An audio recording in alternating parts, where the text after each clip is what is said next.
அக்னி நட்சத்திரத்தில் heat stroke. குழந்தைகள் பெரியவர்கள் இருக்கும் வீட்டில் கவனம் மக்களே. இன்னும் சில நாட்களில் அக்னி நட்சத்திரம் வர இருக்கிறது. அக்னி நட்சத்திரம்னா என்ன, எப்பவும் போலதானே என்று பலரும் வெயிலை சாதாரணமாக எடுத்துக்கொள்கிறார்கள். ஆனால் அது குழந்தைகள் முதல் பெரியவர்கள் வரை மிகப்பெரிய பாதிப்பை ஏற்படுத்திவிடும். சிறு விஷயங்களை கவனிக்காமல் விடுவதால் எவ்வளவு பெரிய ஆபத்து வரும் என்பதை இந்த பதிவில் பார்ப்போம். குழந்தைகள் இந்த காலத்தில் மிகவும் பாதிக்கப்படக்கூடியவர்கள். அவர்களுக்கு வெயில் ஆபத்து என்ற புரிதல் இருக்காது. விளையாடணும் என்பதுதான் முக்கியம். ஆனா மதிய நேரத்தில் 10 முதல் 15 நிமிடம் கூட கடும் வெயிலில் இருந்தால் உடல் சூடு வேகமாக உயர்ந்து களைப்பு, வாந்தி, தலை சுற்றல் வர ஆரம்பிக்கும். சில நேரங்களில் திடீரென்று உடல் பலவீனமாகி படுத்துக் கொள்ளும் நிலையும் வரும். இதை சாதாரணம் என்று விட்டுட்டா அதுவே மோசமா போகும். அதனால் பெற்றோர்கள் இந்த நாட்களில் குழந்தைகளை கண்டிப்பாக கண்காணிக்கணும். வெயிலுக்கு போகாதேன்னு சொல்வது மட்டும் போதாது, அதை பின்பற்ற வைக்கணும். பெரியவர்களை கூட இந்த காலத்தில் பல நேரங்களில் தவறாக நினைக்கிறாங்க. நமக்கு பழக்கம் தான் நினைச்சு வெயிலில் வேலை பார்த்துட்டே இருப்பாங்க. ஆனா அக்னி நட்சத்திரம் காலத்தில் உடல் அதே மாதிரி ரியாக்ட் ஆகாது.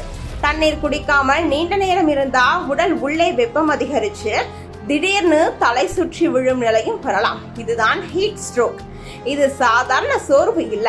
சரியா கவனிக்கலனா ஆபத்தான நிலைக்கும் போகும்.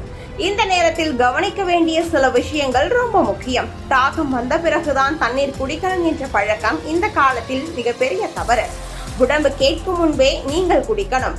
வெயிலில் வெளியே போக வேண்டிய அவசியம் இருந்தா 10 முதல் 4 மணி நேரத்தை எவ்வளவு முடியுமோ அவ்வளவு அவாய்ட் பண்ணணும்.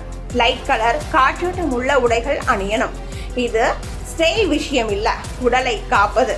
மோர், இளநீர், பழச்சாறு இவை கண்டிப்பாக எடுத்துக்கொள்ளுங்கள். உணவு விஷயத்திலும் பலர் பெரிய தவறு பண்றாங்க.